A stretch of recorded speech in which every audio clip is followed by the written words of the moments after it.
Oke guys, kembali lagi ya. Di video kita kali ini kita akan belajar mengenai sifat-sifat fungsi. Nah, teman-teman udah tahu juga fungsi itu apa kemarin kan? Nah, hari ini kita akan belajar fungsi itu ada sifat-sifatnya ya. Nah, ternyata ada gitu ya.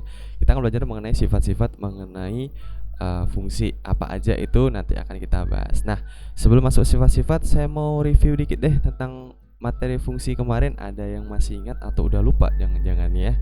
Oke, kapan sebelum tanya kapan itu fungsi apa enggak, itu definisi dari fungsi ada yang masih ingat nggak? Apa? Iya. Jadi fungsi itu adalah suatu relasi yang mana memetakan ya kan semua anggota di A tepat satu kepada anggota di B gitu ya. Jadi semua anggota di domain ini punya pasangan gitu ya. Dan tepat satu pasangannya kepada si anggota si B. Itu kan fungsi. Nah, gimana kemarin kalau disimbolkan dengan diagram panah gitu ya? Seperti ini ya. Pak, ini panah ke sana, kemudian ini panah ke sini gitu kan. Ini panah ke sini boleh nggak? Boleh ya. Ini panah ke sini nggak? Boleh nggak? Boleh ya. Ini fungsi gitu. Loh Pak, di sini kan ada yang kosong, terus dia fungsi jenis yang mana gitu. Nah, itu akan kita bahas. Ini fungsi jenis yang masuk fungsi apa sih gitu kan? Itu yang akan kita bahas. Jadi kalau kita menentukan suatu fungsi, jelas ya kodomainnya itu, domainnya harus punya teman semua dan tepat satu. Itu dulu gitu ya, clear ya. Nah, sekarang kita lihat mengenai sifat-sifat fungsi. Di fungsi itu kita mengenal ada 4 sifat ya. Sebenarnya mungkin teman-teman akan familiar dengan 3 sifat ya, yaitu fungsi surjektif, injektif, dan bijektif.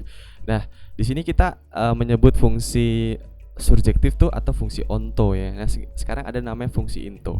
Nah, fungsi into itu mirip sama fungsi fungsi injektif ya. Hanya saja beda kasusnya sedikit gitu ya. Jadi kalau fungsi injektif itu belum tentu fungsi into, tapi kalau fungsi into fungsi injektif gitu ya. Itu bedanya di situ. Nah, fungsi into sendiri adalah kita baca di sini diberikan fungsi f di mana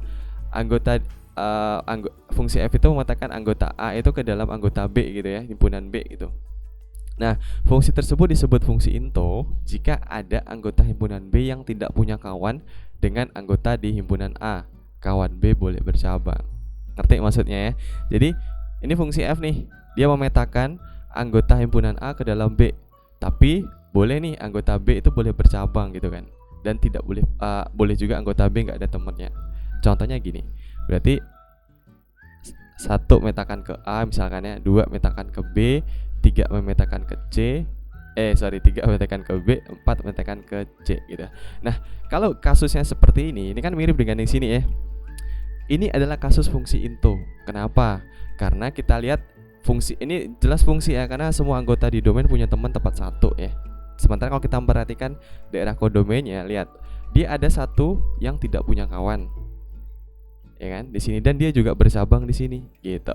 Jadi kalau mau disebut fungsi into adalah syaratnya anggota di domain itu satu boleh nggak punya teman ya. Jadi kalau di sini sebut nggak punya teman di sini, dia disebut fungsi into dan juga boleh bercabang. Nanti bedanya apa dengan fungsi injektif? Nah, nanti akan kita lihat. Jadi kapan disebut fungsi into? Ketika bentuk kasusnya seperti ini. Di kodomainnya boleh bercabang dan boleh nggak punya teman. Itu ya fungsi into ya. Tangkap ya. Nah, selanjutnya kita belajar mengenai fungsi onto atau fungsi surjektif, di mana definisinya adalah fungsi f memetakan anggota himpunan A ke dalam anggota himpunan B, disebut fungsi onto atau surjektif apabila setiap, saya garis merah di sini ya, anggota B mempunyai pasangan dengan anggota A. Setiap artinya bahwa pokoknya di sini harus punya pasangan semua. Nah, di sini nggak ada keterangan boleh bercabang atau harus tepat satu. Berarti kita asumsikan bahwa ketika dia tepat satu boleh, ketika dia bercabang boleh gitu ya. Maka kasusnya seperti apa? Kasusnya seperti ini. Yang penting fungsi di sini semua punya teman ya, karena dikatakan fungsi ya. Nah, kalau misalkan kasusnya seperti ini ya, ini termasuk fungsi surjektif nggak? Iya. Kenapa? Karena di sini semuanya punya kawan gitu ya. Nah, sekarang kalau kasusnya saya ubah deh kayak gini. Misalkan di sini saya hapus ya. Seandainya di sini saya hapus D-nya di sini ya. Nah, kemudian saya tarik garis 4 itu ke C gini, seperti ini. Ini fungsi surjektif nggak? Iya. Kenapa? Karena semua anggota di kodomain itu punya teman gitu loh. Jadi dia nggak ada syarat bahwa harus tepat satu, bahwa nggak boleh bercabang, dia nggak ada syaratnya gitu ya. Yang penting syarat utamanya adalah semua punya teman, baik itu semua bercabang semua ataupun enggak gitu. Misalkan seandainya si A ini nggak ada gitu ya kan, si A di sini nggak ada, maka satu pasangkan dengan B itu juga boleh disebut fungsi surjektif juga. Kenapa? Karena semua anggota di kodomen punya pasangan gitu ya. Ngerti ya? Dapat ya konsepnya ya gitu. Nah, selanjutnya fungsi injektif. Nah, ini agak mirip dengan fungsi into, dimana bedanya nanti kita lihat di sini ya. Fungsi injektif atau fungsi satu-satu. Jadi fungsi F memetakan anggota himpunan A ke dalam anggota himpunan B disebut fungsi satu-satu atau injektif apabila setiap anggota B, ingat ya, setiap anggota B ini mempunyai pasangan tepat satu. Oke, tepat satu pada anggota A, di mana anggota B boleh nggak ada temennya. Oke, kalau kita bandingkan dengan fungsi into, definisinya adalah disebut fungsi ini jika ada anggota himpunan B yang tidak punya kawan dengan anggota himpunan A. Artinya bahwa sama-sama boleh nggak punya kawan di B kan. Tapi di fungsi into dia nggak ada syaratnya. Dia boleh tepat satu, boleh juga bercabang.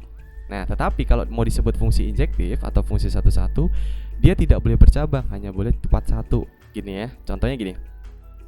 Misalnya ini 1 ke A gitu ya, 2 ke B gitu kan, 3 ke C. Nah, misalkan D-nya ini saya hapus gini gitu ya.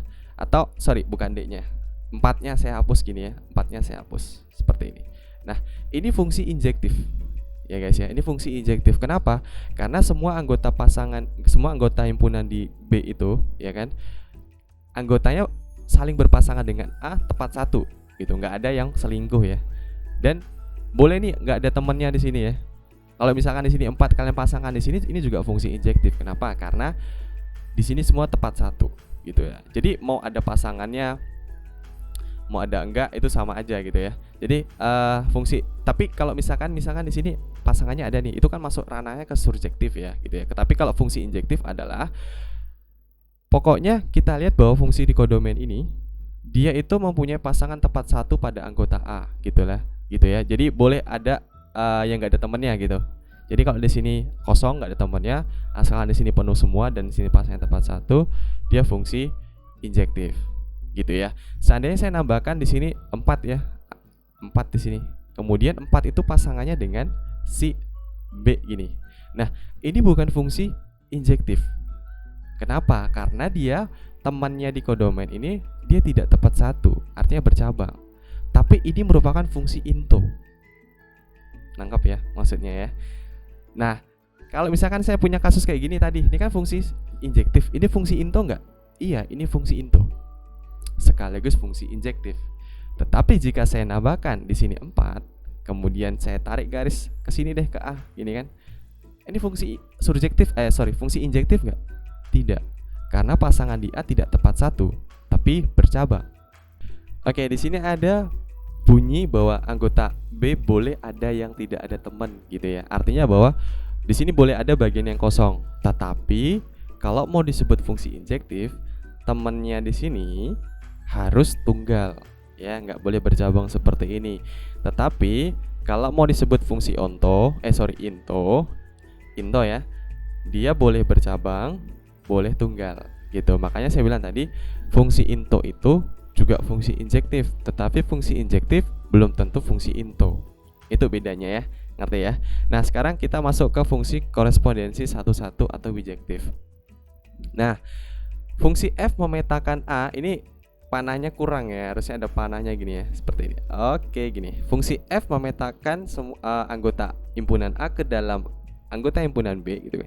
Disebut fungsi yang berkorespondensi satu-satu atau bijektif apabila fungsi tersebut merupakan fungsi injektif dan surjektif. Artinya bahwa jika suatu bentuk diagram panah ini memenuhi syarat disebut fungsi injektif dan fungsi surjektif, maka dia juga merupakan fungsi bijektif gitu ya. Pokoknya dua syarat itu terpenuhi, di mana kita tahu bahwa syarat fungsi surjektif adalah anggota semua himpunan B harus punya kawan.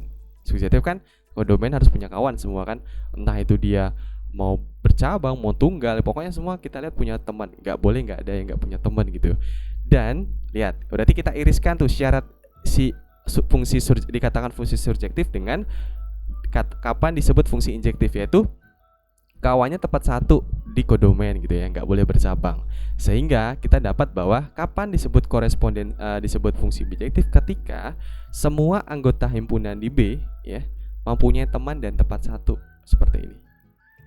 Nah gini ya, ini korespondensi satu-satu nih. Nah gitu ya. Atau teman-teman mau balik panahnya kayak gini, misalkan silang Pak, saya nggak kok suka bentuknya kayak gini deh, misalkan gini ya. Ini juga korespondensi satu-satu atau fungsi bijektif, dimana syaratnya adalah semua anggota himpunan B punya teman dan temannya itu tepat satu. Gitu, bisa ya bedanya ya. Nah